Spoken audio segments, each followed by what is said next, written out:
안녕하십니까. 오늘 말씀 통해서 우리가 누가 독신으로 살 수 있는지 배울 수 있기를 기도합니다. 오늘 마태복음 19장 10절에서 12절입니다. 제자들이 이르되 만일 사람이 아내에게 이같이 할진대 장가들지 않는 것이 좋겠나이다.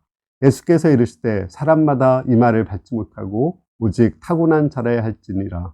어머니의 태로부터 난 고자도 있고 사람이 만든 고자도 있고 천국을 위하여 스스로 된 고자도 있도다.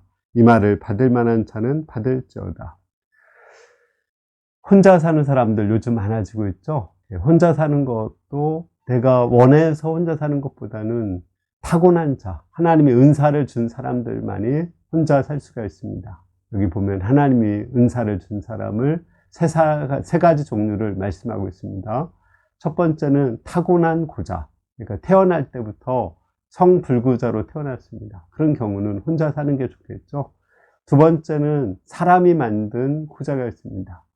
살다가 보니까 병으로 인해서 예를 들어서 자궁을 적재했다든지 또는 성병으로 인해서 이제 임신이 불가하다든지 또는 환관이나 내시들처럼 성적인 것을 거세해서 요즘에는 약물로 이제 범죄한 사람들에게 성을 거세하는 경우가 있죠.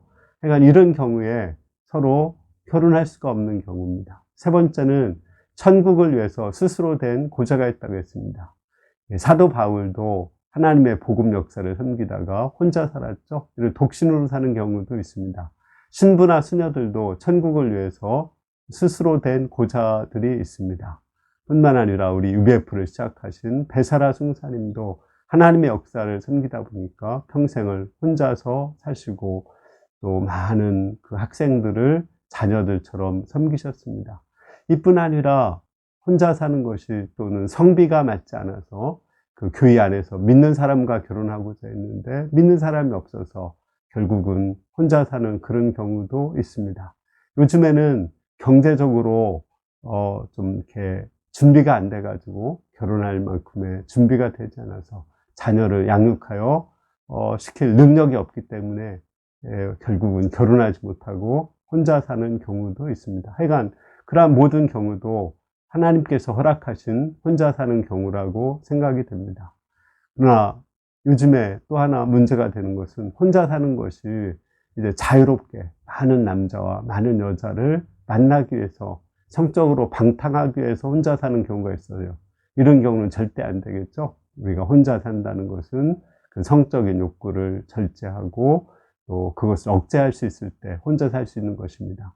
만약에 그것을 억제할 수 없다면 우리는 결혼해서 결혼 안에서 부부 간에서 그 성적인 욕구를 해소하고 또 서로 사랑하면서 그 본능을 잘 극복해 나가는 것이 필요합니다. 오늘 말씀은 혼자 사는 독신의 경우를 예를 들어서 보았습니다. 타고난 자, 사람이 만든 자, 천국을 위해서 스스로 된 고자, 또 환경에 의해서 고자가 되는 그런 혼자의 독신의 경우도 있습니다. 이것은 은사라고 했죠. 이런 은사를 받을 만한 자만이 받을 수가 있는 것입니다. 혹시 이렇게 이런 은사가 있다면 또 은사대로 혼자 사는 것도 나쁘지는 않습니다. 예수님의 재림이 가까우고 환난이 많을수록 혼자 살면서 주님을 위해서 헌신하는 것도 바람직하다고 생각이 됩니다. 감사합니다.